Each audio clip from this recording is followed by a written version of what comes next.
Welcome. To Shade in the City. And of course, well, actually, I should say the Ready to Love Season 10 recap panel with the lovely Really B TV reviews, okay? Because I know Really B is really excited to get back into Ready to Love. Don't you see the excitement in her face, y'all? No, but we hear it in your voice. I know, right? You, hello. Don't do that. So yeah, y'all, welcome. We are back a little late in the game. I'm sorry, Chuck. Yeah, sorry, Chuck. I'm sorry, Chuck. I'm slow. But thank you for showing up. I appreciate you. And condolences to, friends and family.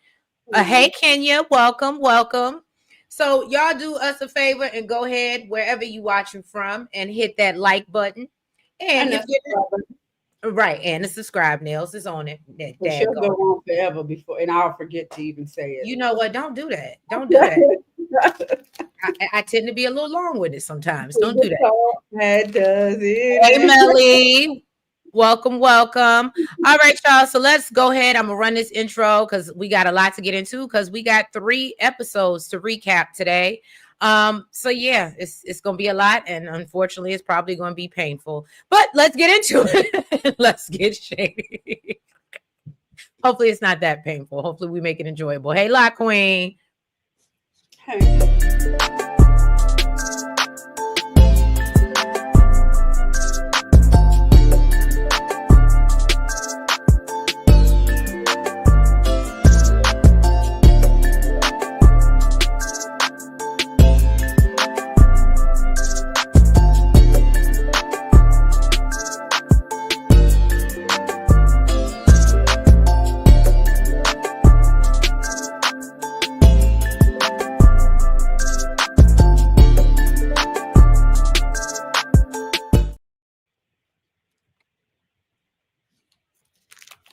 All right, y'all. So we are starting off with episode 7 of this season. And as we know, when we return, Fritz and Eddie are up for elimination, and Fritz gets eliminated.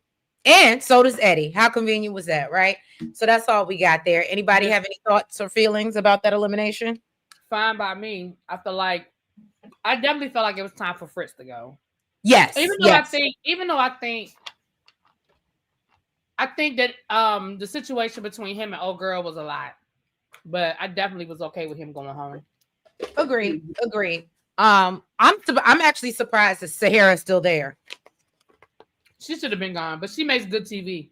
She does, and that's clearly why she's there. Hey, itty bitty. Hey, crazy homebody girl. Hey, Quake. What up? So now the guys go to meet Tommy in the vault, and they are now down to the final 6. So they have to meet the exes of the ladies that they're interested in. And Hussein has decided that he's going to meet Angie's ex, Jamal, who happens to be her baby daddy. And then he asked about, basically what made the two split up. And so Angie admits that Angie has an issue letting her man lead. She's very independent. I can absolutely understand it's hard to get back into letting somebody help you when you've done it for so long by yourself. However, if that's what you're looking for and that's what you want, then I think you got to be. It's so bad. Look, try it out. Don't put up a fight. Like, right. You know what? It's worth a try. I can see how this goes. Yeah. And so then even her child's father even explains how when she was pregnant and he wanted to drive her to the hospital when she was in labor, she drove herself. And I thought that's just ridiculous. Yeah, I agree. Unless y'all wasn't feeling each other at the time or something like that, that is a little weird to me. But even if y'all weren't feeling each other, it's just a safety issue at that point. Like, to me, that's just ridiculous. Oh no, I didn't say. I know. I said her baby daddy. I didn't say her unalive baby daddy. Chuck. No, we know he's alive. He's alive. But yeah, y'all. Y'all want to get into Kiara and her ex? I'm gonna jump out really quick and see if my computer will get right and come back in. So Nels and Really B, I'll let y'all take that over and I'll be right back. I ain't got no notes for these people. You are so terrible. But you can't tell us about the scene and what happened between Jules and Kiara? I don't really hardly remember who these people are. Lord Jesus, okay. So remember, Kiara had invited her ex Jules to meet Jay, and he starts asking her what happened. You know, everybody got the same question: why y'all not together? And so Jules says that Kiara had a crush on him when she was younger, but apparently she was yeah, younger. that's the one that everybody was talking about with the 9-year age difference. Right. Oh, the weirdo dude. Yeah, him. You know who he reminded me of, Trees? Who? Because he was so obsessed. The sniffer. Oh, not the sniffer. Look, Chuck said me either now. See? Look, like it's just a little obligation, child. Obligation. But yes, he reminded me of the sniffer. Because he was like obsessed. Then the weird ass age difference. Yeah, it was but the way he talked about her, like, listen, the age difference wasn't the issue for me. 9. It was the way he talked about it. Like, the age difference you know, was a big deal because she was a kid. Right. But that's what I mean. Like, it was the way the whole age difference thing came about that made me be like, what? But I don't, you know what though? I gotta say something about her too though, because why would you even bring this dude if you know he's like obsessed with you, and you trying to holler at this other dude? What did you think he was gonna say? Well, you know what was so date her when he wants to date you himself? Well, what was so crazy to me is that he already had an issue wondering if y'all, and this just came popped up in my memory, but if y'all remember, he already had an issue because he wasn't sure if she was really over her baby daddy. Because remember, he's locked up. Mm-hmm. So now to bring another ex who clearly has not gotten over you. This wasn't her ex, right? This was just like some dude that had a crush on her. No, I thought this was her ex. Because remember, he said that I guess she was 9, he was 18. Once she became of age, then he shot his shot, basically. But I thought she shot him down. So they did date.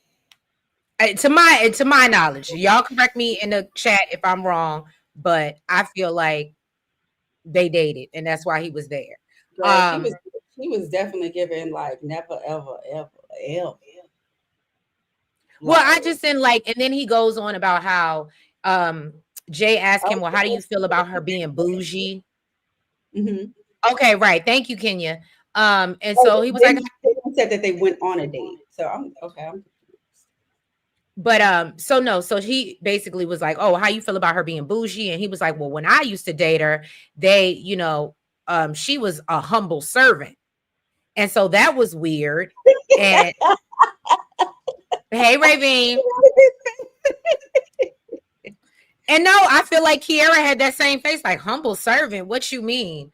Oh, look, he's a MAGA pedo. You're terrible, Chuck, but funny at the same time. She was on her knees and prayed to him all the time. Oh, they dated when she was in church. Okay, Kenya, thank you for clearing that up for us. And so, yeah, that's pretty much, she's not feeling it. Jay realizes that he's a lame. And so they move on. That was pretty much that. Then we see okay, go ahead. My thing is, and I feel Jay on this. Like, if he's such a lame, why do you even have this dude around you? Why is he still in your space? Well, I don't know if did they say they were still in the space, or did she just call him to come on the damn show? Him up to vouch for you and talk about who you are as a person. I guess. I don't know, child. Look, really be saying I don't know, and I really don't give a damn. So because I honestly think, and I know it's a show, and I know they're trying to create drama, but I honestly think this is just stupid. Me trying to date you has nothing to do with me bringing on somebody I used to date, because the reality of the situation is the relationship ended for a reason. Mm-hmm. So what does this person have to do? Even if we ended on good terms, it ended for a reason. Mm-hmm. So why are we talking to them? I just never, again, other than it being television and it being good drama, I've never understood the purpose of that. You know what, really, Ben? I hear you, but have you ever like dated somebody and just wondered like what their ex would have to say about them? Absolutely not. Really? Why do I care what they have to say? because you want to know, you want everything to check out. You want to know, look, the Carfax. See, I agree. I want to know about whatever the hell they did, because they could be lying straight to your face, straight up to your face. I want to know too. I want to talk. There's been times where I was like, you know what? You seem amazing. You seem great, but I wonder if your ex would say the same thing. I guess. Look, really be said, I guess it don't matter to me. What happened with them ain't got nothing to do with me. It really does. And again, I understand. I understand what you're saying. Carfax, okay? No, I do. No. I understand what you're saying. Like, I really do. I understand what you're saying, but I'm saying for me, I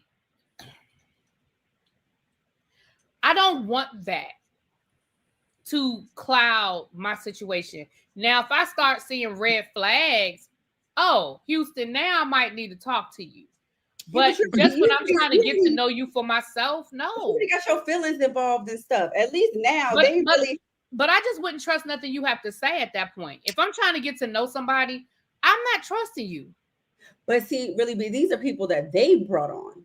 So it's like right. So that's right. So why you got this person on and you expecting them to say great things about you? Now, if you bring them on and they bringing you some craziness, it's like, oh, okay, well, this is who you brought on. But if they're introduced, like just like this dude, like they're introducing you to this person, you would assume that they have nothing but great things to say. No, did we lose Trace? I think she went to. I think because we were actually having a conversation, she thought that'd be a good time for her to go out. remember when she tried to go out before? We were like, we ain't got no note. So now I guess we were talking. She was like, all right, let me go now. I understand what y'all are saying, and I'm reading the chat. I understand what y'all are saying, but I guess for me, when I'm getting to know you, I don't need outside voices because I don't know what your motive is, whether it's good or bad. You know what I'm saying? Now, like I said, if I start seeing some red flags and I need to check them, I might ring. But I mean, because again, I don't know what your motive is. Because even if y'all are in a good space, I don't know, you might be trying to get back with him. Maybe you realize that you fucked up and you let a good thing go. So your motive, you know what I mean? Like, I don't know I don't know you. I feel like we learned more from the friends than we did from the exes. I think on this season, we learned more from the friends than we did from the exes. I don't know about in the past.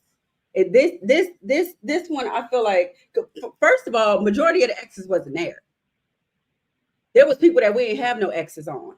Yeah. But that would have been me. I'd have been like, I'm not bringing no exes on. See, I wouldn't have brought no exes. And I don't have bad relationships with my ex, but I just don't. I just think it's stupid. Like, I honestly can't think of not somebody I was seriously dating. I'm gonna say that. Like, there might be people I've dated for a couple of months, whatever, that might say something. But like anybody that I dated for an extended period of time that I would pick up the phone and call, I wouldn't. And they don't have nothing bad, well, that I know of. They don't have nothing bad to say. Yeah. Is that better? It's a little bit better. It's a little bit better. I was like, did we lose Trace? She was like, no, I think Trace thought this was a good time to pop out. You are funny. No. But yeah, no, I'm with Melly. History repeats itself. I definitely want to know. But at the same time, you can actually speak to this because, like I said, you have access to the Carfax. You got the Carfax. Mm-hmm. Do you feel like it's helpful or like it can cloud your judgment? I do think so. Thank you, Nels. I absolutely have experience in this. And I think that, yeah, you can get the stories and the background from the ex. And I do think it's helpful because you can also realize in your relationship, if you see that this is a pattern that this person has in all of their relationships, when you're kind of going through it or you feel like, oh, well, is it me? You realize, no, it's not me. There's really something wrong with this person that I'm dating because he has the same pattern with every woman that he dated. So I do think it's helpful in that, right? But I also understand what Really B is saying, where it's some things that this don't pertain to us or our situation. That's y'all relationship and what y'all went through. And we have our own connection and our own situation. So I can't let how he behaved with you at whatever age he was or what he was doing affect who he is now and how he shows up for me. Right. And like I said, I feel like we learned more about the people from their friends in the next episode. Because if you listen, even when they didn't think they were saying anything bad. If you listen, they kind of told it whether they wanted to or not. If you was paying attention. But see, that's like if somebody asks Trace about me, she gonna say, "Oh yeah, I'm great. I'm this type of person," but she ain't screwing me.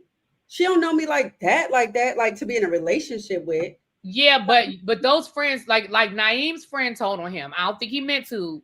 I think he thought he was saying something nice. He's talking about some, yeah, well, whenever he start getting too close, he self-sabotages. That tells me he's afraid of commitment. We found out that he cheated. I mean, well, I think a lot was revealed in that conversation about Naim that I don't think his friend meant to tell us. Oh, thank you. Thank you so much. I love myself. Welcome to the membership. Welcome. I love that name. I know. I love myself, right? You better. Oh, I didn't see you sneak in, Abby. Hey, Abby. What up, boo? Hey, Abby. I think that they already thought that he was afraid of commitment because you got all these kids with 3 different baby mamas and they married not one of them. Well, I love that Taye brought that up. All right, so I'm sorry. So did we already talk about Chenise and Augie, or were we still on? Girl, we left off where you left off because we ain't got no notes. Oh, okay. Clearly, I'm leading this train. Okay, so no, what's his name? What's his name? Hussein? Is it Hassan? Hussein. That wanna lead? Yeah, but I'm not. My name's not Hassan. I don't want to leave. I want to live the soft girl life, and y'all not allowing me to live it right now. So Chenise takes Cisco to meet her ex Augie. Augie says Chenise was ambitious, and traveling, and he wasn't there yet. So they just decided to remain friends. And I was like, okay. And so, and look, let me help y'all out because we need to know who the people is. I still got their pictures. You definitely, because they decided to take a 6-month hiatus and thought we was going to give a damn. Look, and the bad part, now that I'm looking at it, I ain't got nobody of significance. Well, Chenise is gone anyway, so I hate to spoil it for you. But anyway, so, but yeah, so, but Cisco is still there. I do still have Cisco. If y'all don't remember what Cisco looked like. He one of the ones I remember. That is such a horrible picture. That is terrible. That is a terrible picture. He looks like he pouting or like. Well, he be pouting a lot, so he do. But so he said that he's really into her spirituality, and he admits that he also has a connection with Taye, and so Chenise was like, "That's cute," and he corrects her and says, and was like, "No, Taye is beautiful." Oh no, so Chenise says that Taye is cute. And so he corrects her and said, no, Taye is beautiful. And Chenise doesn't like this. And that was pretty much the end to their little date. But I was just like, yeah, I guess because I like Taye, I was like, yeah, what you're not going to do is try to dumb my girl down like she ain't as cute as she is, because she absolutely is. Not saying Chenise isn't beautiful in her own right as well. However, would I feel a certain way that you're on a date with me? I don't know, because, what came first, right? The chicken or the egg. She kind of downplayed Taye first, so I think that's why he, said what he said. But I think he said something like, basically, I'm feeling Abby. You, but I'm feeling other people too. And she was like, oh, like who? She's the one that asked. Not the Abby, not the rooming house man. That yes, absolutely the rooming house man. and then Abby said she wants to thank us for watching this dumpster. What she say? This dumpster fire of a TV show. Because my God, you need to thank Treese. Exactly. Yes, y'all. Please give me my flowers, because please understand, if I would have let this go and never finish out the season, Nails or Really B wouldn't have said nothing. They would have let it go. They would have moved on and acted like this never happened. Okay. And look, that's why they're cracking up like they are, because they know it's true. Everybody's happy that she, brought it back. Please put some flowers in the chat for Treese. Don't do that. Look, and if you wish we would have moved, if you wish I would have just moved on, put some tomatoes in the chat. Look, Kenya gave you flowers, trees. Thank you, Kenya. So then let's move on to Sahara and Cam. They go on a date, and she explained that she don't have any exes, because her last ex, I guess, passed away, and so she says that yeah, I can't. She says she loves unconditionally, and she's tired of Ryan and unaliving. Okay, she wants to ride and live, and I can understand that because I'm also a rider. Okay. And sometimes I'm like, no, I just want to live. All right. So she talks about her ex handling her very roughly. And Cam tells her, well, she just needs someone to treat her softly. And he feels like he could be that person for her. And if y'all don't remember who Sahara is, that's the one she, be popping off a lot. We know who we couldn't forget. Yeah, we can't forget Sahara. And of course, she makes great TV, so we can't forget her. Right. And then of course we got Cam, which I ain't even gonna hold you. I often get him confused with the other brother, the other bald-headed brother. Not Khalil. What's the other bald-headed brother? Hassan. Thank you. Hassan. Yes. I often get you were saying the same thing, JB. We don't know why she's still here. Other than she makes good TV. That's it. That's it. That is all. What happened? I don't know how you forgot your namesake. I saw somebody come in. Danielle, hey boo, how you doing? Happy Sunday. Look at all the tomatoes Abby done put in the chat. Don't do that, Abby. Don't do that. It wasn't just Abby. It was Melly too. You got a couple flowers. Black Queen gave you some. Oh, well, thank you. Look, I think Chuck spelled out dandelions because they ain't have no unpretty flower. Did she unalive him? Oh no, Chuck. I don't think she did that. She hopefully not. She wouldn't be out. I was to say no. Oh, okay. Abby said, I'm gonna drop off at my house and text me tomorrow. I can't ride with any of these men. Oh wow. Yeah, she said she don't see it for nobody. So then we see Sahara and Cam, they go on a date. I already said that. She ain't got no exes. So then I already went into that. My bad, y'all. So then Rose introduces Hussein to her ex, Kaylon. She says that they were friends for 13 years. And then Cam walks in, which Hussein is surprised by. They ask about the challenges that they went through in their relationship. And Kaylon admits that he didn't have the time for her that, she wanted because he had 3 kids. And so he said that, Rose can be overly caring and attentive. And so Cam and Hussein have trouble believing that Rose is all good. And they feel like basically they're being sold a brand new car. One of the things that does come up, they're like, oh, well, obviously you're very into spirituality and church. Is it a big deal if your partner goes to church with you? And Rose says that it does matter to her. But one thing I didn't like about Rose, and this is what I had to give the men, she seems like she gonna say whatever to keep her going and keep her afloat. Because one minute she said it was really important to her, but then she said, oh, but I'm understanding. And I was like, well, no, if that's a deal breaker for you and that's how you really feel. That's what's important to you, then that's what's important to you. Like, it is what it is. Right. So I was a little confused by that. And I was like, yeah, are you just trying to stay on this show to the end? Because that's what it's given at this point. Now, Taye has Cisco and Khalil show up. Taye lets them know that her exes are all in relationships. So, she's trying to be respectful of that. So nobody showed up.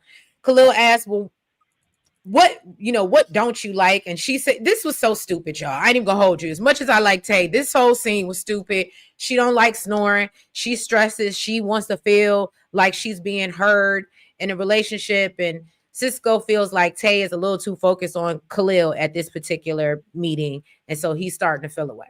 Any thoughts on that, ladies? I'm just here so I won't get fined. You stupid. I'm telling y'all, like, I don't. Y'all are terrible. Oh shit. You know what? Like, my favorite person on the show is the one that it seemed like nobody is checking for. I really like Callie. I think Callie is a cutie, and I would climb him. Yes. You mean Khalil? Is that what that boy name is?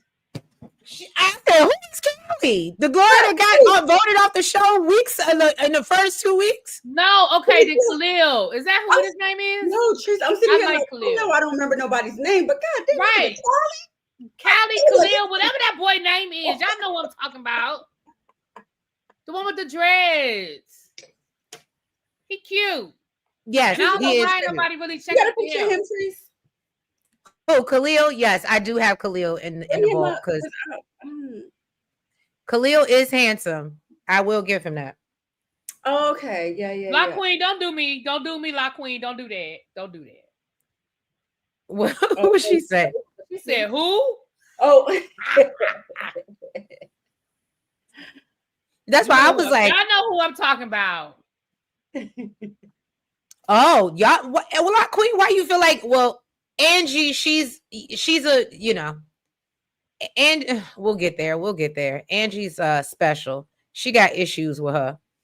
What Chuck say? Really be climbing mountains she can't name. Don't worry about that. Don't worry about what mountains I can name, Chuck. Don't you worry about my mountains. So, Cam goes to meet Angie's ex, but Angie has decided not to introduce him to her son's father. She feels like their connection just started, so she's not ready, which I ain't even gonna hold you. I wasn't mad at this. I respect that. But she didn't tell him that, right? No, she didn't tell him that at first. He had to find out after the fact when he confronted her about it. Her reasoning behind it, which I do feel like that could have been a conversation. I think so. Yeah. She tells him about her challenges being hyper independent and making a man feel like he's not needed. And so Angie admits that, you know, then she talks about how she'll pick a fight just so she can make up. And I ain't even gonna hold you. I was like, I think I'm guilty of that. Is that your toxic trait? No, so you know what? It's not my toxic trait. I won't pick a fight, but I will get over things quickly because I just want to make up. Like, so I'm not going to start a fight for no reason. But once we already in a place of discord, then all I want to do is make up. And see, my boo and my boo don't work like that. He don't think that's sexy at all. He'd be like, no, that's not cute. So yeah, I can't play that card, but I can understand where she's coming from. Okay. So now we see Deanna, which I ain't even gonna hold you. I'm still curious why she's here. I don't know why they haven't voted her off. She has never had a connection with anybody. That's the firefighter. She ain't even halfway there. Remember how absent she was in the first couple of episodes? I don't understand why she's still here either. Because she's so still on. Nels. We can't debate that. You gotta ask Owen about that. Right. Did she debate why the show was still on though? Yeah, she did just say that. I can't with you, Nels. I cannot. Oh, not Chuck saying, look, I don't care if Teresa's posting their pics. I'm like Mariah. I don't know her. Exactly. So y'all can't be mad at me for not remembering that man's name. Shit. It's been 6 months. But yeah, so Deanna has Naim and Khalil. And her ex won't be showing up because they're not on speaking terms. And I said, well, I can relate to that as well. It's not one ex of mine. Now, maybe somebody I just played with, like had a little fun and we ended on good terms, but like real life relationship, none of my exes are showing up and I damn sure wouldn't call them. And see, I'm the opposite. I could probably call all of my exes, but I wouldn't. I could call maybe 2. One of them I wouldn't because it's gonna go down like the chick with the when she was 9. The other one, I think he would be cool about it, but he got a whole situation. It is weird. I think it's weird. Like when she was like, oh yeah, you know, I got other exes, but they're in relationships. Like, what are these exes doing? Like look, Abby said the firefighter lady is just here so we can look at her abs. Otherwise, she serves no purpose. Actually, I think it's more to look at her booty, Abby. But I was going to say I don't give a damn about her abs. They're not mine. Right. Okay. But that booty is booty, you know. And they make sure we see it. And so Deanna admits that she's a runner, she's a track star. But did y'all see? I might be skipping ahead. Did y'all see that confessional with the firefighter lady with that wig on? Oh, with her wig on? Yeah, with the blonde wig. Yes, I did. Who told her to do that? Well, I say the same thing about Taye. New confessional look with the wig. Yeah, who told? I don't know who told them to do that. They said we gotta spice it up. It's getting toward the end. We got, Wait, what Abby say? Abby said I can't call my spouse because he dead, and I would call my son's dad because he under the deli. What does that mean, under the deli? Abby, don't be out here implicating yourself in things. If that man is under missing, the deli, is she saying under the devil? Did she mean to say devil? What? Who is the deli? I don't know, but if that man is missing, Abby, you just implicated yourself. What the deli got to do with this? Right. I cannot. Abby's fool. And so basically, she also admits that when she doesn't like something, she doesn't communicate it.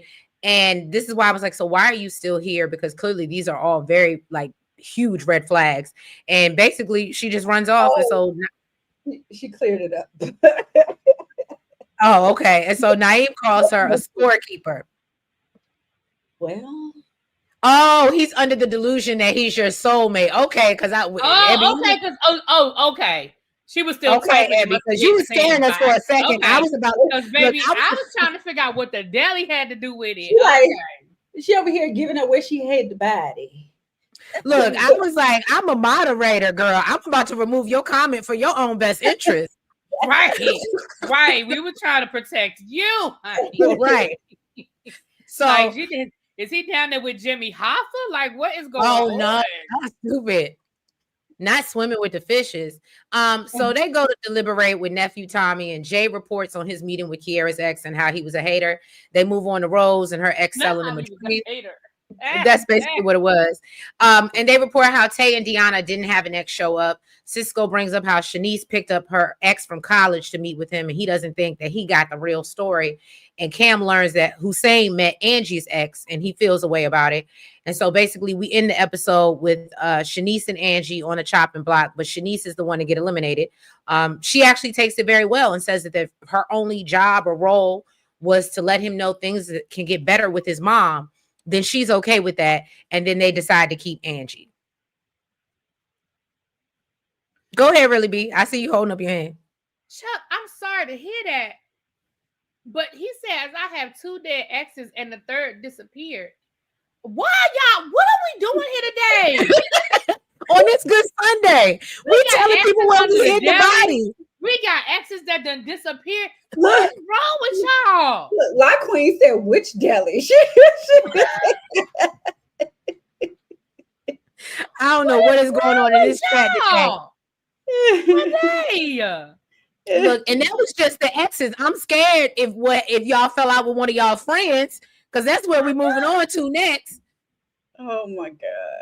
If we got to find out some of the friends is hid under the deli too, then we got a problem. Okay, I'm sorry. Nah, you good. So then we move on to episode 8. The guys Tommy has the final 6 ladies in the vault and tells them he wants them to meet the guys' friends. So we know we on the friend episode, okay? So Kiara meets Jay's friend Aaron, and Aaron says that he heard Kiara might be the one. And so she's asking about his 11-year relationship because she feels away. But apparently the 11-year relationship was like back from high school. And so he was like, you shouldn't be deterred by that. If anything, it should show you that he can be in a long-term committed relationship. And so after their meeting, she feels, she leaves feeling more confident that he's her match. Any thoughts on that? I think you know our thoughts at this point. That y'all don't give a damn. No, it's not that. I think that I understand the question, but at the same time, I think that I feel like the two of them, until we get to the next episode, which I know, but at that point, I was like, okay, see, this is where I feel like couples should self-eliminate. Like, y'all are locked in. I feel like in that moment, I felt like they were locked in.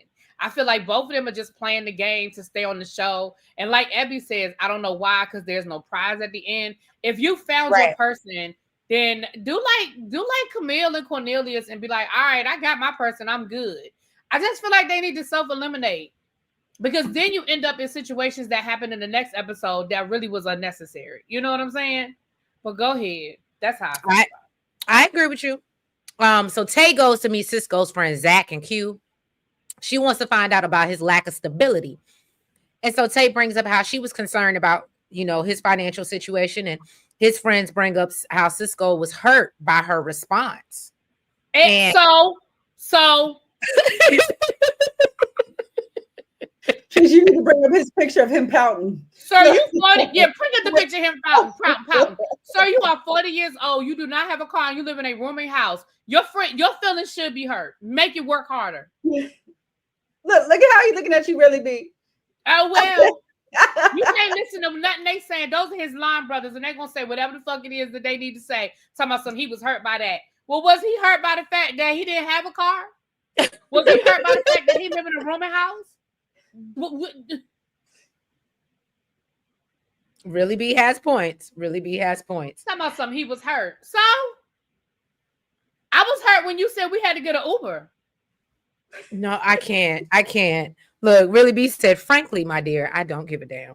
And so basically, Taye says he might be hurt, but she's trying to be intentional, to Really B's point. And so they try to give her reassurance that, he's what she's looking for. And so Taye admits, well, I have another connection.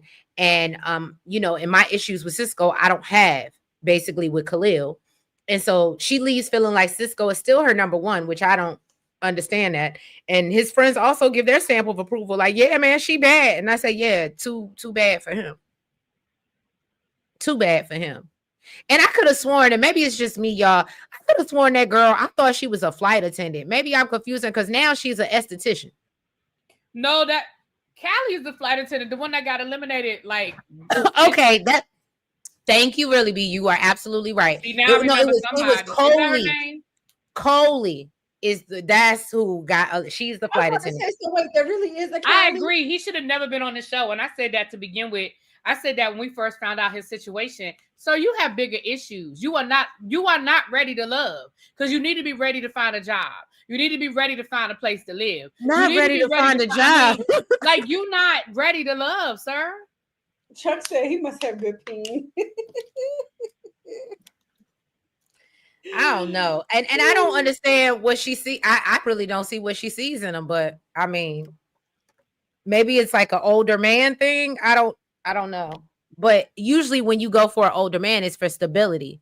And so I don't know what she's doing here. Oh, Joanna said he went through a bad divorce. He did that. Okay, so but here's the thing, and I get it. Divorce can wipe people out. We know that happens. But again, I still feel like that's what he needs to be focused on, getting himself together.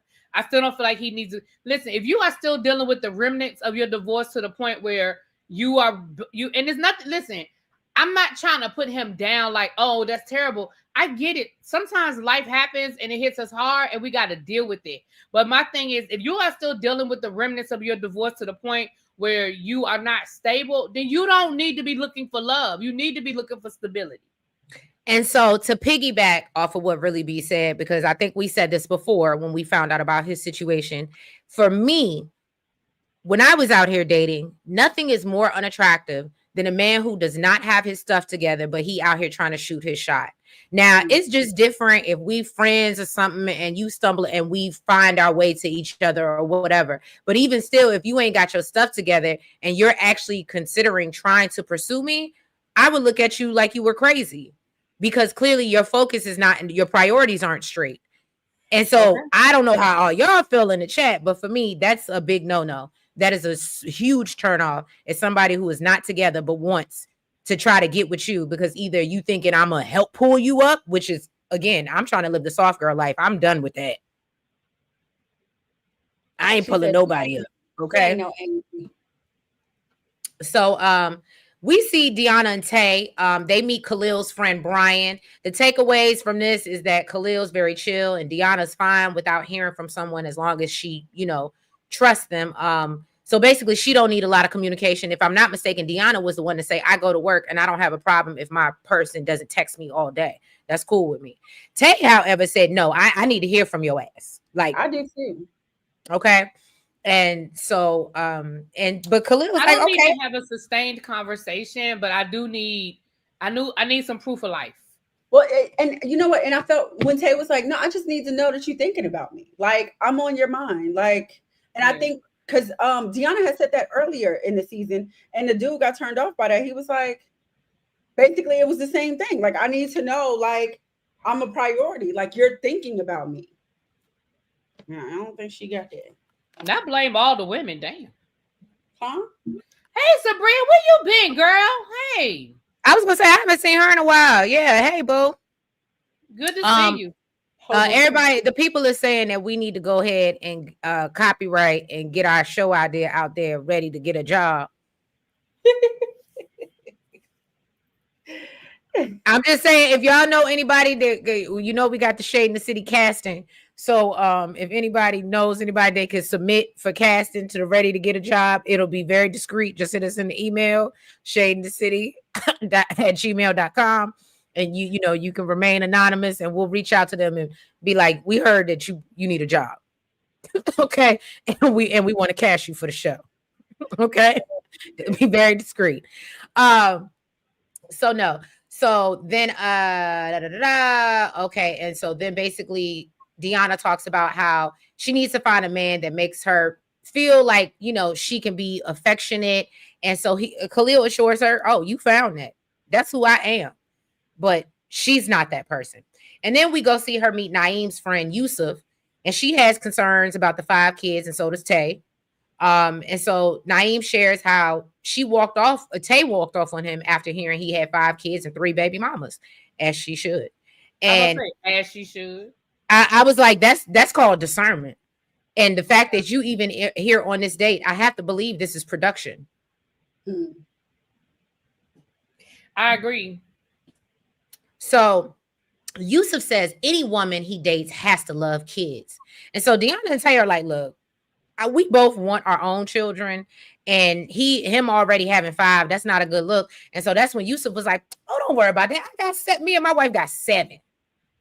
My thing is, him and his wife have 7, but like he never said like he meant just them together have 7.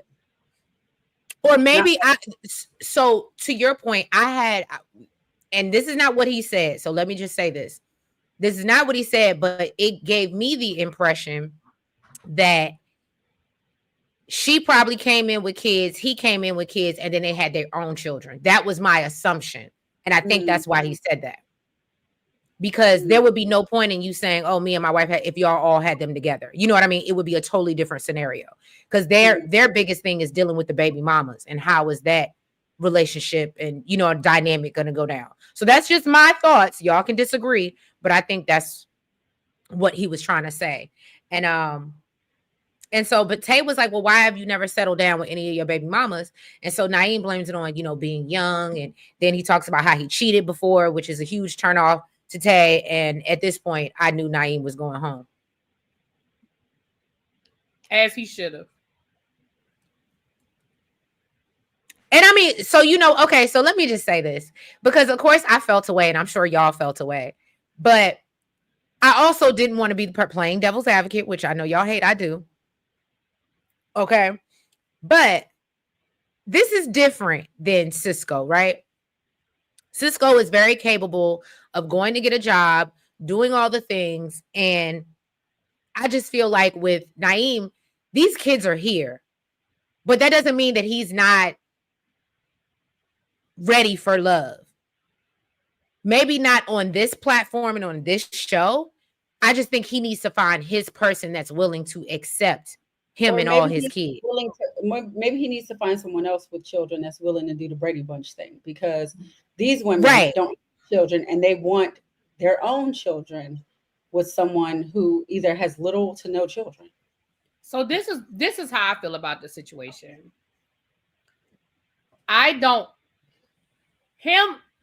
Excuse me, him having 5 kids was never my issue. Him having 5 kids by 3 different women. And my question to him would have been, where are you now? Because I understand that people can be young and people could, Right. be living their best life and be reckless. I get that. Like, I have friends who got kids the same age by 2 different mamas. Like, shit does happen. But what his friend said confirmed to me why he ain't ready for love. Because number one, when he said, well, whenever he starts getting too close to somebody, he self-sabotages it. That doesn't mean he's scared of love. What that says to me is he's scared of commitment. Because you and how do you self-sabotage? You self-sabotage by cheating. Because he also admitted that he's cheated.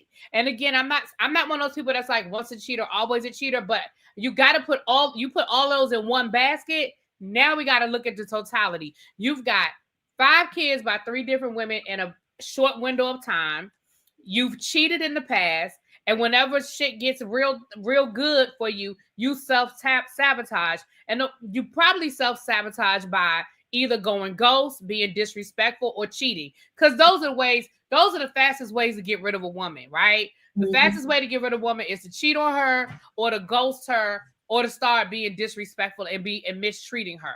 So for me, all of those are the red flags. Him having the 5 kids was a red flag, but the more he talked, the bigger the flag got. You see what I'm saying? I agree. I agree. No, thank you. I think that was beautifully said. Chuck says, sounds like Naim has had his fair share of love and he needs to focus on them children.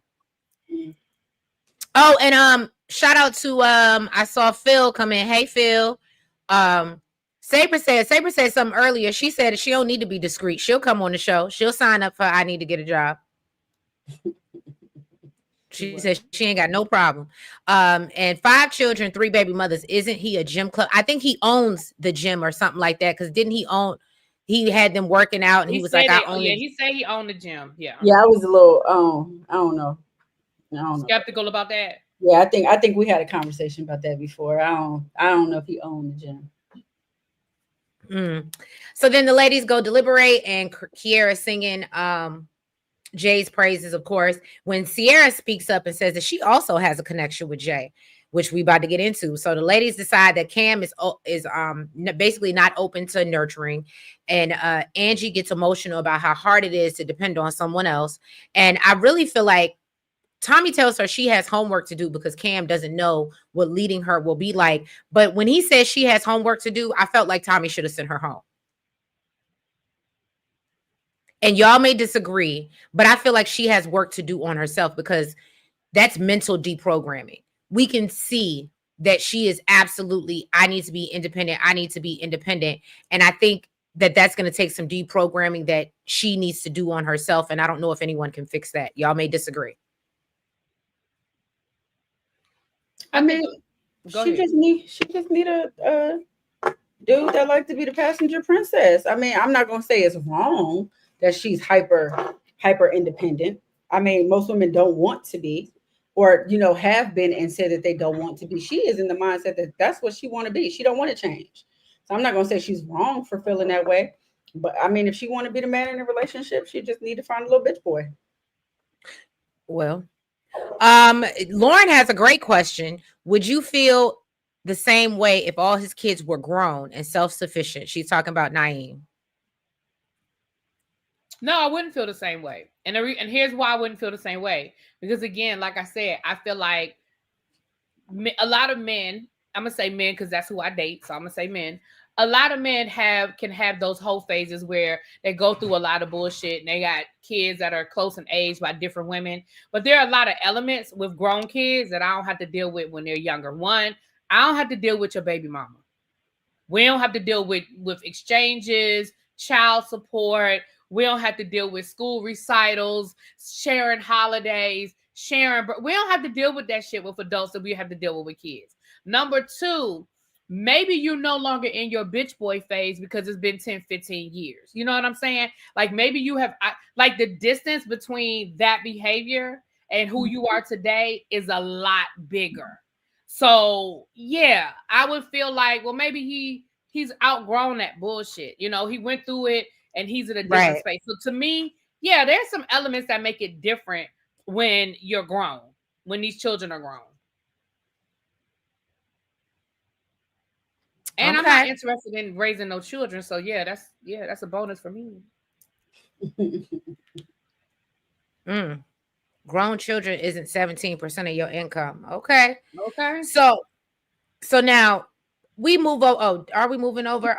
Okay, so basically, just to cut this short, Hussein and Naim are up for elimination, and we already know Naim went home. Okay, because of him and his kids. And I love the way Taye told him he has more kids than they would prefer, and he's not ready to love. And I said, well, damn, Taye. Damn, that delivery. It's all in how you deliver it. And that was a bit much. Listen. She let the man know, honey. She let the man know. So now we get into episode 9. Tommy tells the guys they're going on a vacation this week. And Cam is concerned because he has 3 connections under one roof. Sahara wants Cam to make her feel like it's all about her on this trip. And then, we see them get to the house and they go room hunting. Taye ends up finding what she feels like is the best room. And so Cisco said, I'm a room with you. And I said, already, I just feel like that's what's going to happen when they leave the show. He's going to be like, can I move in with you? So, I'm sorry. So Khalil says, okay, so Phil, I did see your comment about you disagree with my point. And you said Angie has given good reason, I guess, for her independence. It was because she was like the youngest of 11 kids or something like that. Yeah. We always called her. Right. I would think she said that she's but I don't think I can't tell somebody what's a good reason for why they are the way they are. So let me word it differently. But I would think that because you do have all of those people pulling on you, that you would want a safe space. You would want a space where you don't have to be in charge, where you don't have to make all the decisions, where you don't have, like, it seemed to me like you would welcome that. But I understand it's hard to switch gears, but I don't know. It just seemed like you would welcome a safe space, but I don't know. That's what I'm saying. I can understand that it's hard to switch gears, but for you to be like, no, that's not what I want. Like, you don't want to change it at all. You don't want to try it. And she's talking about how overwhelming it is. And yeah, you would think like, oh, you know what? You have this dude that's willing to do it. Okay, like, I like that. I never did it before, but it's something I'm willing to try. She don't want to. Ooh, I love what Phil said. I think this is a good point. She has become the safe space instead of needing the safe space. I would think at the age of 11, why are you the safe space? Like, you the baby. Right. You're the baby. You would think that usually the baby is the spoiled one. So that definitely, because when she said that I'm the youngest of 11 and my phone doesn't stop ringing, and I'm like, and she said so maybe she's the most successful in her family, or perceived to be successful. Yeah, I don't know. I thought I mean, not saying you can't be a successful bartender, but she is a bartender to my knowledge. But I mean, out of 11, like, I mean, y'all, I would think y'all, like, if y'all need to, y'all could all chip in. I just thought it was weird that she said she was the youngest out of 11, and they always ringing her phone. But so Khalil says he knows Taye's second connection. He's Taye's second connection, and so he plans to see where his connection with Deanna goes on this trip. Nowhere. I was getting ready to say that. Thank you for finishing that for me. Rose makes Cam and Hussein play rock, paper, scissors to take her bags to the room. And Sahara says Cam told her to focus on herself. And then we see her canoodling with Jay on the couch and he's massaging her neck. Now, Jay said canoodling. So Jay said that he just see her as a cool friend. And I said, that's what you do with friends. I was with Kiara on that at this point. I was with Kiara because, again, even when he said later on, well, man, I just got a lot of female friends, Let me say this.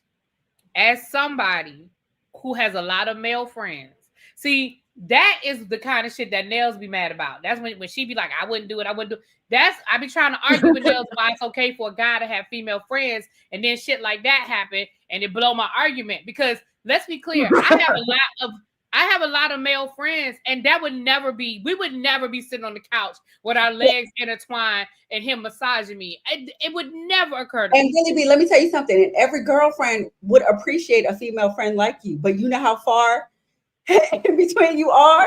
No, I know. That's what I'm saying. I said you the reason why I be having these daggone conversations with my friends and be like, no, but I wouldn't, because I wouldn't. Like, it would not even occur to me to be like that with somebody that I'm just friends with. Like, nah, hell no. Mm-mm. Well, Kiara peeps this, and she said she confused, but she's livid more than anything. Okay, I'm with her on that one now. And Jay, anyway, go ahead, child. But that's why I said last week they should have just self-eliminated. They clearly are each other's person. right. Jay is not interested in Sahara. Jay is just trying to play enough people along to stay on this damn show. I don't think he's interested in her like that, but I think he's trying to do what he feel like he got to do to keep this shit, to stay on the show. Which is why I think we need to and I know, Treese, we can't rewrite the show, but I think we need to re-examine the process on this show. Like, I feel like if you found your person, there should be something there for you to say, hey, I have found my person. And now maybe it should be like two different roles. Okay, you found your person, so we're not going to pair you with anybody else. We're going to put you guys through these different activities to see if that really is your person. But we're not going to keep mixing in other people if you feel like this is who your person is. And for the people that are still looking, we won't waste y'all's time with somebody who's not really interested in you. They're just playing along to stay on the show. Like, I feel like this should be, at some point, we should separate these people out, because I do think that there's some, oh, thank you, boo. I do think there's something there that we can continue to examine, because just because we went on a couple of dates, that doesn't mean that it's going to last. But now what do we do? Like Tommy said in the episode, in Friday's episode, once the lights go out, there's still work to be done. Well, okay, right. This is my person. I feel like this is who, same thing with Cisco and old girl. I mean, I know she's worried about the money piece of it, but if they could focus on that, then I think, you know what I mean? Because that's who she really wants to be with. She's just worried and nervous about the instability of his financial situation. But that's really who she likes. So, like, let's take those two couples, put them to the side. Let them focus on building their foundation so it does last, instead of playing these stupid games. Because that argument with Jay, that was so unnecessary. They've been doing really well, but because Jay was just trying to stay on the show and not get eliminated, he's playing with Sahara, who he's not interested in. I agree. But now you done caused the whole fight over here. That was unnecessary. Damn, they said nobody wants Sahara. Auntie Kim. They did. Listen, I'm sorry, and I'm the only reason why Sahara is still here is because she made good TV. None of them are interested in Sahara. And I don't mean no disrespect, Sahara. If you see this, I think you're probably a really nice girl. Woman. You're not a girl. I was going to say, don't get caught up in Philly, really, B. Don't get caught up. Right. You're probably a really nice woman, but your person is not there. Y'all be right back. Okay. So let's move on. Rose, I would love to know what y'all thought about this. Rose has decided to gift Cam some t-shirts, which I guess wasn't a lot, but they talk about the other, connections and giving each other space to figure things out. And I was like, okay, you buying him things already? I just thought, I don't know. I feel like if maybe he gave her a gift, and not saying you can't get him first, but I just felt like, okay, this is sudden, especially when you're still unsure. But I guess she wanted to make sure that he knew that, yeah, boo, I'm still interested in you, even though I'm over here with Hussein and stuff. Okay. So then we see Angie ask the guys, what's the difference between spicy and toxic? I thought this was a great topic. The guys think it should, basically they talk about, like, are you busting windows out of cars and stuff like that? And they feel like, just because someone does something to you, that doesn't mean that you have to react or match that energy, which Kiara and Angie disagree. Now, I know this is probably unpopular opinion. Y'all know I am all for getting my lick back. So I'm of the mindset. Now, I don't know about busting out your windows and stuff like that, but because I just feel like that takes too much energy and I have too much to lose to go to jail behind stuff like that. However, depending on what you did to me, yeah, I'm gonna match that energy. Y'all want to get into that toxic and spicy Well, conversation? I mean, I'm not there anymore. I can't say that I've busted out a window, Not nails making confessions. but Don't I'm not. implicate yours. Is the case over, nails? Don't be out here You like never Ebby. know, Chase. Let me tell you something. If they love you for real, they ain't snitching on you. Not if Okay. they love you, they not snitching. Look, there was never no case. All right. But No face, I'm, no I'm case. I'm not in that space anymore. But I was definitely the type to match energy for sure. And not even match. You take it there, I'm going to hell. So Oh, here's oh. my so here's what I have to say about the situation. Here's my issue. My issue with so two things. First of all, with Rose, that shit was so fucking random. Girl, you just like girl, you why you did he say he needed a shirt? Was he looking for like were y'all on the phone and he was like, yo, I got these real nice pair of slacks, but I can't find the perfect color. Like, did y'all have a conversation? It just seems so fucking random. Why are you buying this man a t-shirt? What is that about? And then she bought him multiple. Girl, what are you doing?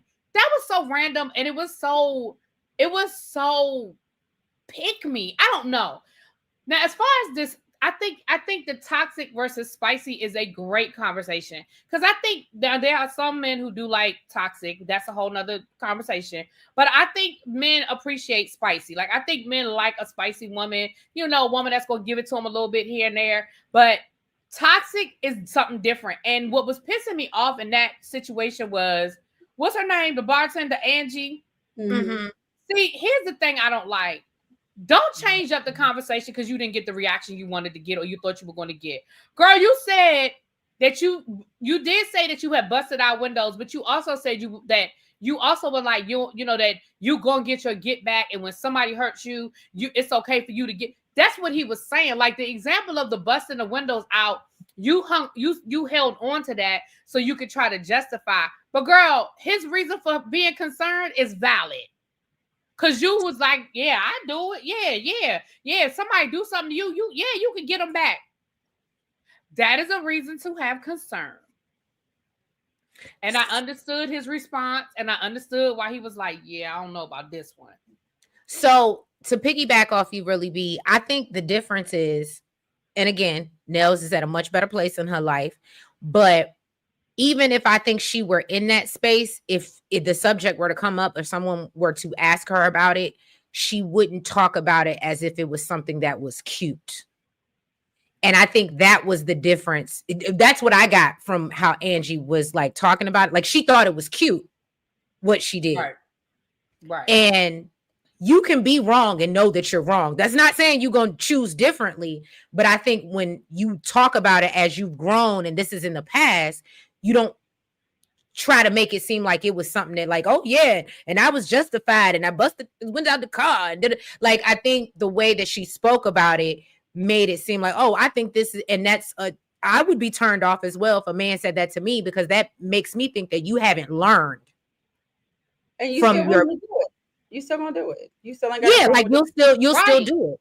Right. And so that's what was pissing me off because she was acting like Cam was tripping for no reason. Girl, you was really on that, and you really was sitting there like you ain't see a problem with what you were saying. It wasn't until he reacted the way he reacted that now all of a sudden, well, I said I have done it. Girl, but you was like, yeah. So when somebody, because that's what he even said. He said, so if somebody hurts you, it's justified and busting out the windows. He used that as an example. But what you said was when somebody hurts you, you hurt them back. Well, exactly, Lock Queen, red flag, get away.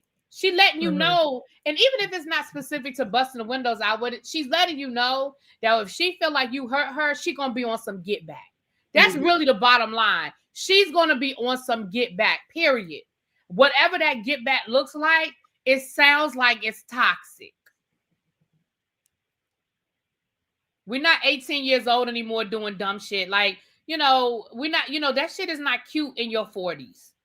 I mean, it wasn't cute in your 20s, but okay, we did some dumb shit. But that's not cute in your 40s, busting out people. Like, people be pressing charges. You going to jail. That's why I said I ain't got it. I got too much to lose at this point in life. Maybe 20 years ago, I would have been like, oh, but at this point, yeah, there's nothing. And you got kids. She got a child like that. That don't make no sense to me. How you still operate Exactly, like Auntie Kim. Right. The best revenge is living a good life. The best revenge is that person realizing, damn, I fucked up. And I let a good woman get away. Like, that's the best revenge. And again, I could even see her. She said, man, in my younger days, man, I did do some dumb shit, but I realize now that that was crazy. But that's not what you did. Your attitude was, basically, you didn't say it, but your attitude was, yeah, I did it before and I'll do it again. That was the attitude. I love this question about Melly. Let people hurt you. I'm confused. I mean, who were people? Like, what people and are who's letting you? Don't let somebody hurt you. But if you're in a relationship and the man cheats on you, you didn't let him cheat on you, but he cheated on you. But busting out the windows of his car is not an acceptable response. And let me say this. In my opinion, when I say I bust the windows out his car, it wasn't because of no cheating or nothing. It was because he broke something of mine. So that was my get back. You broke something of mine, and I broke something of yours. Okay, but as far as emotional pain, I'm not breaking up your stuff for like you physically. And again, like I said, when we were younger, I think that, I mean, I did stuff in relationships when I was younger that I would never do now. So I'm not even talking about like, oh, when I used to do this and I did that or whatever. I'm talking about right now at my big ass age that I am now. That is not the way to handle things, in my opinion. And I don't think it's about, so you just gonna let somebody hurt you. You don't let people hurt you. I don't think anybody wakes up and says, I was gonna say nobody expects betrayal. That's right. Like you don't wake up and be like, oh, I want to be hurt today. No, but I also don't think that that's a proper response. In my opinion, I don't think that's a proper response. Well, I love what Chuck said. You know, Chuck gotta be. I'm gonna drag you past the ninth circle of hell. I'm old and 3 hots and a cot is a vacation. Okay, listen, do y'all thing. Y'all listen. Whatever works for y'all. I'm just telling you, for me, that would be a red flag. If I'm dating a guy and that's how he talking and he feel like it's acceptable and it's okay, then that's not somebody I want to date. That's it. Now, for somebody else, they might not think it's a problem and they might be cool with it. Go with God. Look, La Queen said nails don't play no games. Listen. Look, she'll show you better than she can tell you. Look, Melly said y'all are better women than me. Oh, well, maybe. So then we move on to Jay trying to go give Kiara a kiss, but she's giving him the cold shoulder because she's pissed off. And she made it clear that, look, I set my boundaries before we got here. And this could still just let it go one ear out the other. So I ain't here for it. Hey, Vacay. Hey, Vacay Jay. Look, hey, Tracy. How you doing, boo? Hey. Tracy Chuck. said, what did I walk into? Another recap that you don't want to watch. Right. Now, Sabria, I'm with you on that one. Now, Sabria says she broke her ex's fingers after he put his hands on her. Now, that's a different conversation. That's self-defense. That's self-defense. She hit him with that jujitsu. She put him in that triangle choke. Okay, somebody put their hands on me. That's another conversation. Right. So Cam is frustrated. We talked about this with Angie's response, and she comes over to check on him. And he said, look, I prioritize. And this is what really B is talking about. And again, if we were talking about when we were 20 years ago, yes, we may have had different commentary for you, but obviously really B is of age. We're pushing 40. Like that's not a thing, right? Well, you not really be straight. I said of age. Okay. But and so I'm kind of with Cam at this point. Like I really protect my peace. And if I feel like you're some way going after that, then I will just remove myself. And he's not really here with a woman there to match his energy. So she's frustrated because she thinks Cam is trying to find a reason not to mess with her. And I said, no, you're giving him a reason not to mess with you. And he admits that, like, yeah, now I'm pulling back. I'm no longer this invested because this girl might be low-key crazy. And there's red flags, as Lock Queen pointed out, popping up everywhere. And I ain't got time. When you see the red flag, listen, I think, and again, that's where I am in my life now. Like when I was where I was younger, I think you think, oh well, you could change somebody, or well, that was his last girlfriend. He wouldn't do that to me. I'm of the age that when a person shows you who they are, believe them. So if I don't, if what, that's why I was saying earlier, I don't need to meet your exes. When I see the red flag, I'm good. I don't need you to confirm what I just saw. Yeah. And I think Lauren makes a good point. When someone hurts you emotionally, you're supposed to walk away and not sit there for another 10 years waiting for an epiphany to happen. You're sticking around shows your complacency for it. Okay. And I don't disagree with you, Lauren. Okay. Oh, JB, y'all need to stop. Y'all out here committing crimes and putting it in the chat. Well, he said he wouldn't do it today. He said he did it in the past. But well, is the case, a lot of people have done closed? things in their past, child. JB, is the case closed yet? Girl, ain't nobody out here catching cases. Right. Look, I think the most I did was sleep in my car and wait for my ex to come home at his house. Trace.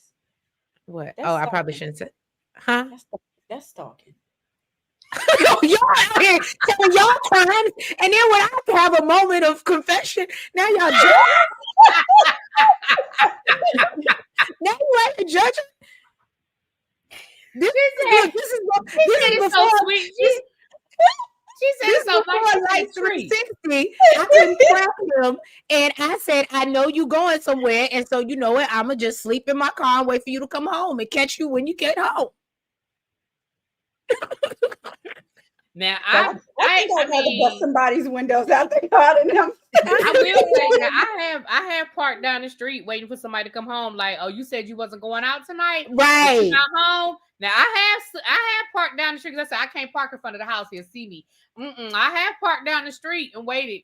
I was sleeping in the back seat. He didn't see me till I popped out when he pulled up. You popped out. What? Oh my God. Yeah. You see, now listen.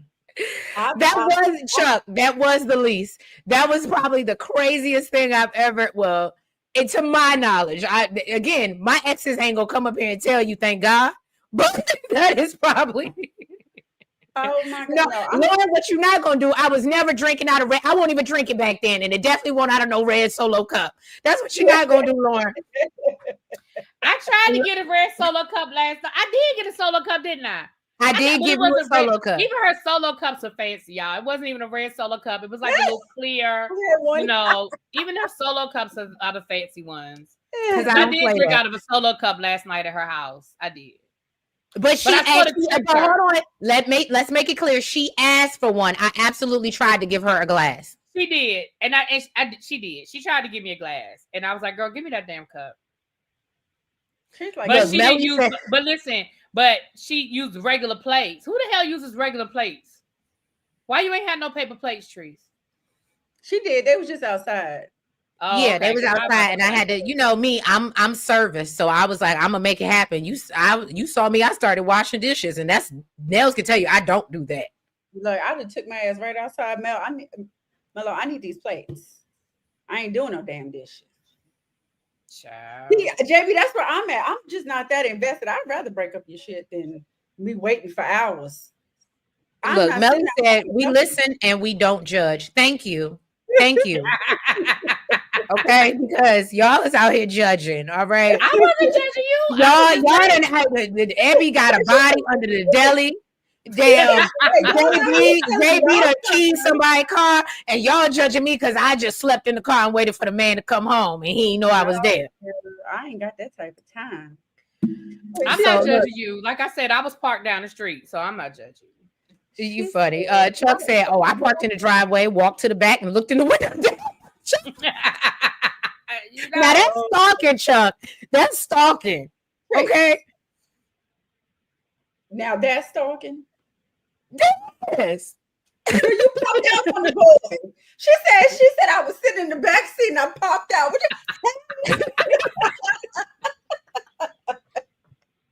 Not and popped out though. And then the bad part is I had to wait so long, I fell asleep in the back seat. You That's see? clearly why I was back there. And I then, ain't- but as soon as them lights came up and that car pulled up, I popped out and showed niggas, okay? And Now that would have scared me. hey, and then the crazy part is I don't even think we were together at that point. We had broken up and he still took me back. We still got back together after that. That's like when people say some men love toxic, that is a true story. No, I know. I would have walked clean past your ass. Like I didn't know. He absolutely. We talked about it and we worked it out. Maybe he was scared, but we were together for another 2.5 years. Okay. I vote scared. I vote scared too. Look, that's why I can relate to Really Be. That's why I can relate to the Allison, Chelsea, and Madison storyline. Because I absolutely been an Allison before. Oh my God. All right. So let's go back into this show. I'm sorry, y'all. We went off on a tangent. Cam is frustrated. Oh, I already said that. All right. So Cam goes to Sahara. And he said, look, I still like you. And Sahara said, look, well, you need to get your stuff together. So although he saw her and Jay hugged up on the couch, he knows she coming back to him, right? So then they play Truth or Dare Jenga, and someone dares Taye to give her number one a lap dance, which we know is Cisco, and it makes Khalil feel away. I didn't think that was... Why, Khalil? Why? You know she not for you.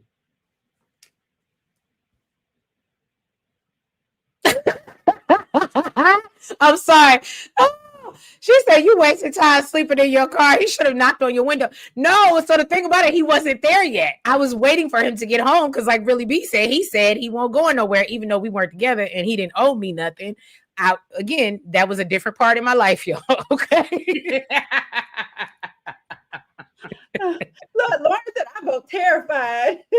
And looking for the exit finish line.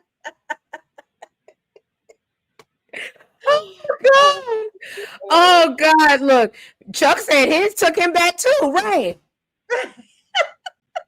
Right. Y'all so are we the problem or they, Chuck? And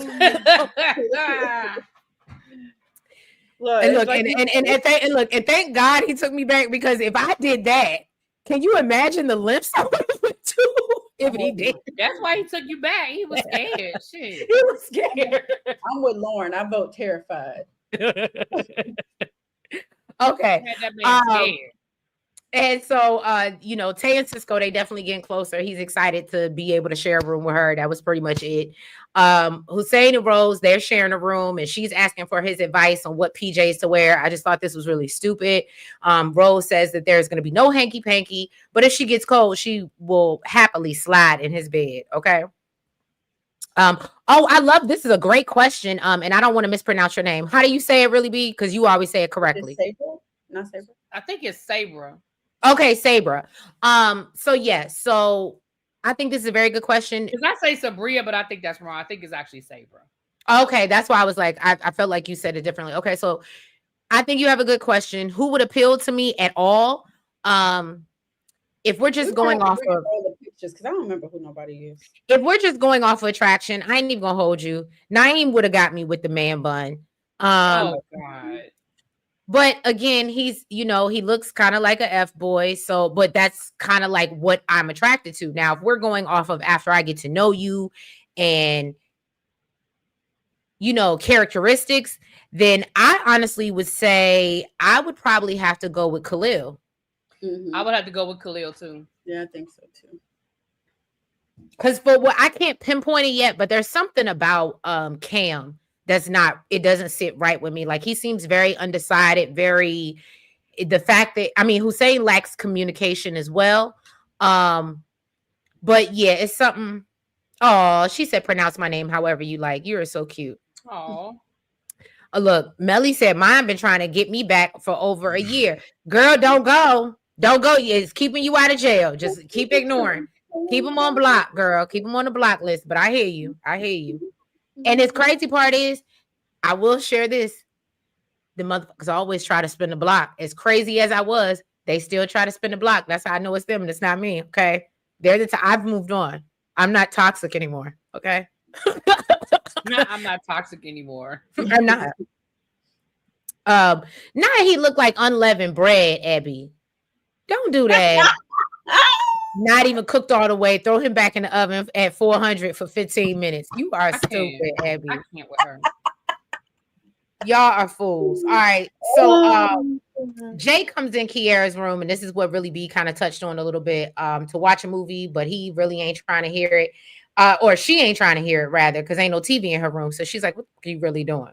And I was like, well, maybe he got a tablet or something. Maybe he trying to set something up. He wasn't trying to watch no movie. He was trying to Netflix and chill, all right. Right, but, right. Without the Netflix. Right. So they start going back and forth because she can't get past the fact that he, disrespected her boundaries. And can we just say that? I don't know. Let me ask y'all. If someone asked you on a first date, to let me just come over and watch movies, would you accept that? And I'm asking y'all as a chat as well. No. First of all, I don't even know you to be coming over your house. Baby, we're not in college no more. That's some when we were in the dorms, that would be some college shit. We come over and chill in my dorm room, or you get your first little apartment off campus and y'all ain't really got no money to do nothing. But no, we're not Netflix and chilling as a first date. And I mean, even for your own safety, people is crazy right now. Well, definitely for your own safety. But I'm just saying, again, when I was younger, I ain't gonna lie. Right. I told y'all before, I've made bad decisions. So when I was in college and stuff, you probably could have got a Netflix and chill out of me. But no, ma'am. I might have even felt some type of way that you even asked me. So what's so funny is I probably would be offended too. Yeah. At this point. When I was in Miami, that was my big thing. And I mean, I'm still that way. But when I was in Miami, that was a big thing for me. It was like, no, you will never come over here and think you just gonna sit up on my couch and bring a bottle of wine and some reefer, and that's gonna suffice as a date, and we're gonna sit up here and watch this movie. That is not it. You gonna take me out. Go ahead. Girl, is it 1972? Did you just say reefer? She did. She sure did. I did say reefer. She said reefer like this was 1972. What the? I'm just saying, because these men be thinking I just come through with a bottle and somewhere and we go ahead. And I be like, no. And what's so funny, JB, that's how my boo got me, because I refused to do in-home dates when I met him. But that motherfucker cook his ass off. And Lord knows that's how he pulled me in, because I was so against it. Nails can tell you. I was like, no, he need to take me out. But Nails came with me. And then he made the steak and the shrimp and the surf and turf. And then it was a wrap after that. And we've been together ever since. Such a cheat. But she can tell you I was very against the in-home date. I was so not here for it. She was. Child, first, I mean, I think even that time she was talking about red bottoms and all types of stuff, and he just looked at her like, girl, I just met you. I was just letting him, and look, and he still takes it to this day. You are not cheap. You're not. I'm not. I'm not. Yes, Netflix and chills is when you're in a couple phases, not the beginning dating process. Yeah, I that is not how you start a relationship, because I'm a firm believer in the way you start is the way it's going to be.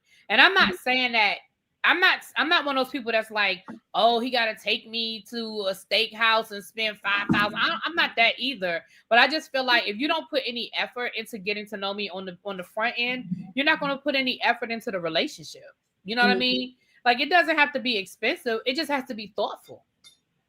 Amen to that. I agree with that 110%.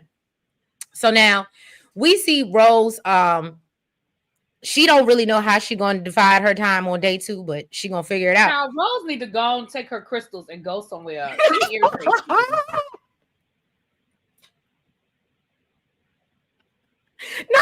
Don't disrespect the crystals. They got energy, really, B. Then she need to take that energy somewhere else. Oh my God. So basically Khalil and Deanna are having some alone time, and he wants to know how she actually feels about him. And he says he notices that, I like that you clean, you real domesticated. And he's like, but what do you need from me? And she was like, well, really, and I ain't even gonna hold you. I absolutely understood what she was saying. Because literally, I get on all I need from you, for real, just take this trash out. Make sure the walls look good, the house, like the upkeep and all that other stuff. make sure the backyard look and the grass is growing and all that other stuff that I ain't gonna be worried about. But everything else I got. Everything else I got it. So I understood exactly what she was saying. But I am not like her in the fact that, you know, he's like, okay, you know, she's very overly independent. But and Deanna says that he's subtle and he needs to show her some action. So it seems like she wants him to like be the lion so she can be the gazelle. But the problem is she already has a lion vibe to her. Me and Nels always talk about this. The lion and the gazelle. The lion and the gazelle. How like you need to be the gazelle so the man can feel like he could catch you. Really? And when you're the lion, that's hard. If you're a woman, that's hard being a lion because then the men feel like they can't catch you because you're too strong, you're too independent. Kind of similar to what's going on with Angie.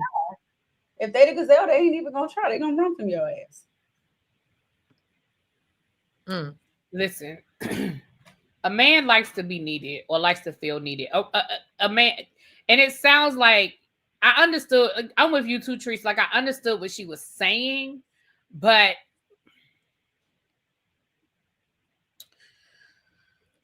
I feel like she needed to give him something else.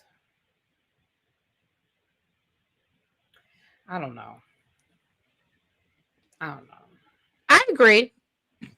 I think she could have given because there's I don't know if there's no attraction there. I think that's just what it boils down to. They're just not each other's person. Oh. Nope. Open spaces with witnesses. As Simone Redwine, former Ready to Love alumni and great friend of both Really Be, and I know her as well. The background check is required in 2025. Ladies who married, you are all blessed if it's good. But yeah, no, I thought she just wasn't open. You'll never get a man out of that house. Oh, y'all talking about the Netflix and shit. Casual sex with protection. Yeah, she ain't wrong. We either do your house or hotel. Men are too mentally unstable these days. Absolutely. So yeah, y'all. So then basically he just feels like there's no intimacy, which that's why I got into the whole lion gazelle of it all. And then Jay goes to talk to Khalil about his issues with Kiara. And Khalil explains how Kiara might have felt like, you know, she didn't like how it looked, the optics of it all. And that's really what it, I told y'all, I don't do public embarrassment. You're not going to make me look like a fool in front of everybody else. Now, what we do behind closed doors and what you do behind closed doors, and then I address it, that's different. But if it's in front of people, I have a hard time getting past that, if I can get past it, just being honest. I don't think anybody wants to be embarrassed, right? And like, I was listening to Kamisha Reviews last night, and one of the things that I don't remember who said it on the panel, but one of the things, actually, when I was leaving your house, Trees, they were live. But one of the things that was said was, you know how the women talk, right? You know that, you know how they talk, and I'm sure she was bragging on my man. Right. And then the first opportunity that all of us are together in a group setting since the mixer, you are embarrassing me. You got me out here looking like Boo Boo the Fool. So I think it was a combination of things in that. I think it was the embarrassment of it, as well as, you know, the whole, you know, I told you what my boundaries were and you crossed them. And again, I don't think he's interested in Sahara at all, but it's just the point of, sir, we said we wasn't going to do this. Oh, Abby said that was her. Okay, Abby said that was her. I knew it was somebody, child. Yeah. And they did have a conversation about, I think this was Abby too, that said they had this conversation when they were on the bus on their way to the thing. If they had the conversation about what the boundaries were, then not only was that a fresh conversation and it should have been fresh on your mind, but you know exactly what the boundaries were. Like she told you, sir.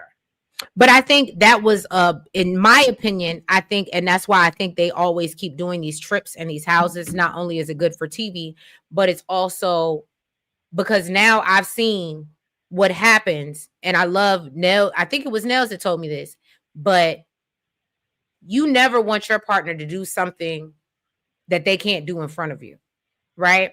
And so I think that's the way Jay was seeing it. But in her eyes, when you're with me, it's all loving and da-da-da-da. And now we're in a house full of people. And now I see, because that could be real life. Like when he's out in the club or out with his boys or at the bar, whatever the case may be. And he already said that's how he interact with his friends. So that's just not the show. That's probably how you behave in real life and think it's acceptable. That's a problem for me. It's a problem for me too. Like I said, I don't have a problem with my guy having female friends, because again, I have a lot of male friends, but I do have a problem with that. Right. So Jay goes to talk to Khalil. Oh, I already said that. Sorry, y'all. Tommy goes through and lets them know that the men. Shout out to Trees for having notes. Shout out. Yes, I'm trying to keep again. I'm leading the ship. I don't know what type of leader I am when I'm sitting outside. Girl, you a hell of a leader today, girl. You are a hell of a leader today, girl. Well, nice. if you knew that I was in my car outside your house last night, I don't know how you feel, but.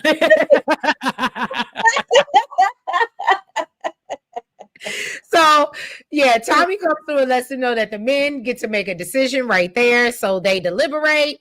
Cam said all his connections are getting on his nerves, and Tommy tells them they need to make a decision, and Cam knows that's directed towards him, and they don't make no decision, and they cut the damn show off. I think it's Deanna. Is who? Oh, Deanna. What's her name? The firefighter. Who? That's who it needs to be. I mean, if it's not her, then that's who it needs to be. She does not have a connection with anybody on the show. Her or Sahara. But Sahara is better at faking it. Yes, Sahara is better at faking it. But yeah, I do believe it's going to be Deanna. She needs to go. But then where does that leave Khalil? But he probably need to go too. Look, Sabre said ain't nobody intriguing to her. Y'all, this season really sucked to me. See, this would be the bad part, y'all, is good time for a double elimination. Because again, you're right. If Deanna leaves, then Khalil needs to leave. Because he really doesn't have any real connections either. Well, he still has Taye and Rose, right? I guess. Or no, I don't know. I don't even know. The only two people that I think are even remotely is Cisco and the girl. Taye. And the two that got into the argument, because they gonna make up, child. They gonna make up. Well, I mean, I feel like I agree with you, but this goes back to the point of Ready to Love on. Y'all need to do better.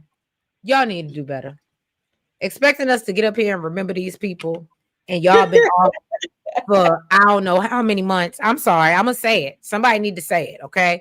And it's just ridiculous. It's asinine. I still want to know why. Like, why? Why did y'all do this? I don't know. And it makes no sense. And the audience has told us they barely remember who the hell they are. So thank y'all for being here with us and coping and going for 30 episodes. Yeah, I better thank Trees. Miss Wilson said, I'm happy I'm getting you guys live. You better thank Trees. Yeah. Well, thank you, Miss Wilson. And yeah, hemmed up in the corner last night. I really did. I was like, tomorrow. Me and Nels was like, okay, player, all right, then. Yeah, this was not originally part of my Sunday plans. It was not, and I literally did put him in a corner, and I said, "What are we doing?" And we gonna finish. He yoked us up for real, basically. Well, sometimes I'm formerly toxic. Okay, she's small, but she's mighty.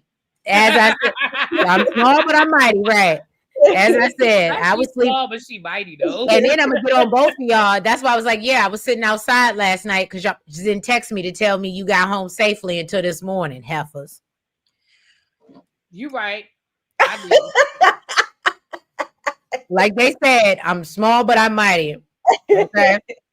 But yeah, y'all. I saw that text when I woke up. I was like, I see when I woke up too. But that's how much fun they had, y'all. That's how much fun we have together.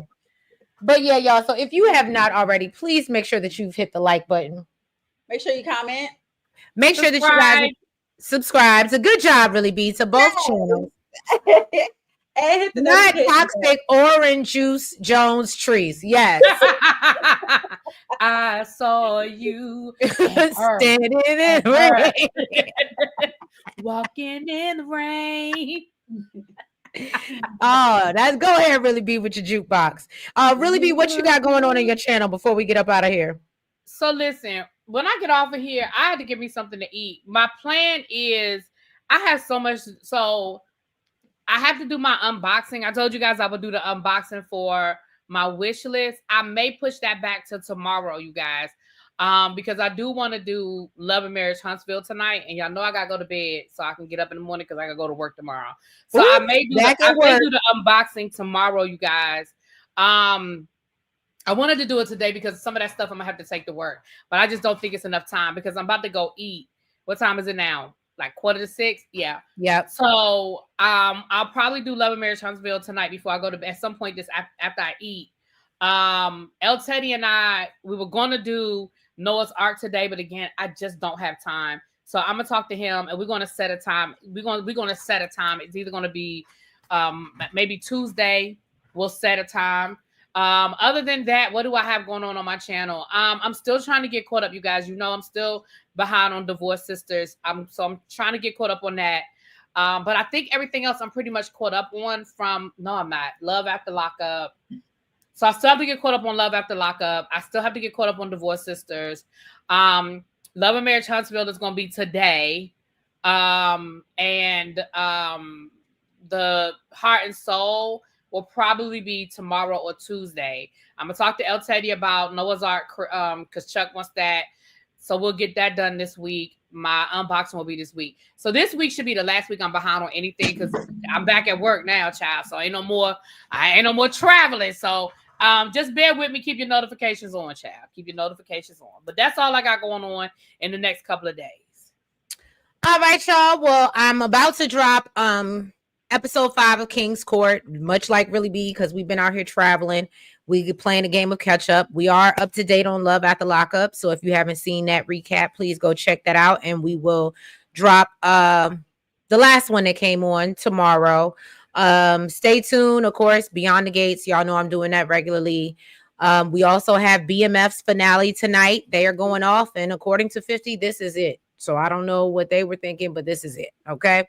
And yeah, y'all. So that's pretty much it. Nails, did I miss anything for the most part? No. And we got King's Court again. And I just wanted to thank you so much, Miss Wilson. How are you guys doing in DC? I know I work in Southeast. I haven't seen much going on. I work down by the Navy Yard and I haven't sensed much like presence if you're asking what's going on politically. And yeah, so I haven't seen anything. Maybe Really B may have more to add on that. But as far as when I'm in DC, I haven't felt anything. Yeah, I went to my parents' house because my parents live in DC. So I did go over to my parents' house earlier this week. There, knock on some wood. There is not a strong police presence over by where my parents live as of right now.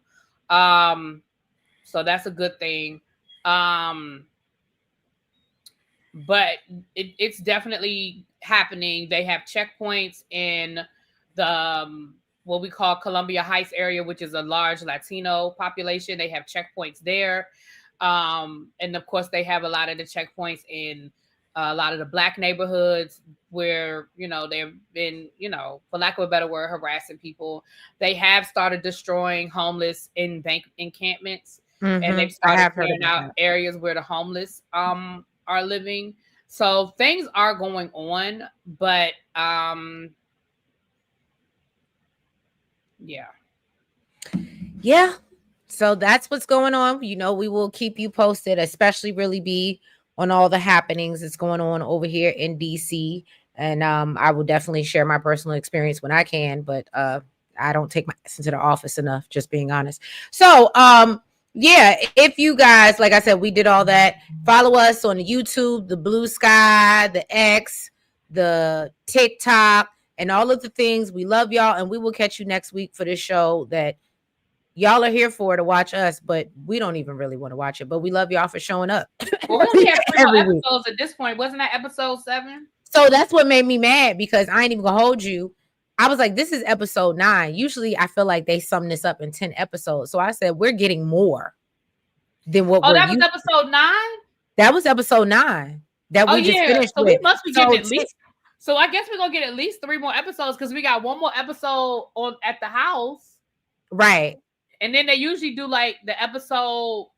So maybe we're only getting 2 more episodes then. So we got the episode at the house, and then maybe the next episode is where everybody has to. I thought I saw something about a trip.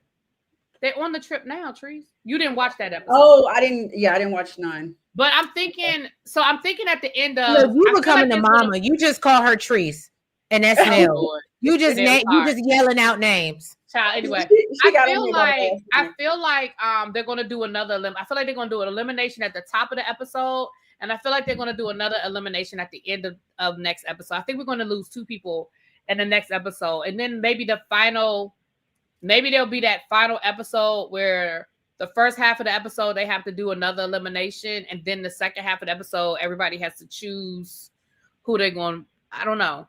I feel like we're gonna get at least 2 more episodes, but maybe 3. Yeah. Okay. Well, bear with us, and thank y'all for showing up and showing out as y'all always do, and listening to our crazy stories. Because I don't know how we got. It was Ebby's fault. I blame Ebby. She started with the deli, and that's what happened. We went down a rabbit hole under the deli. Yeah.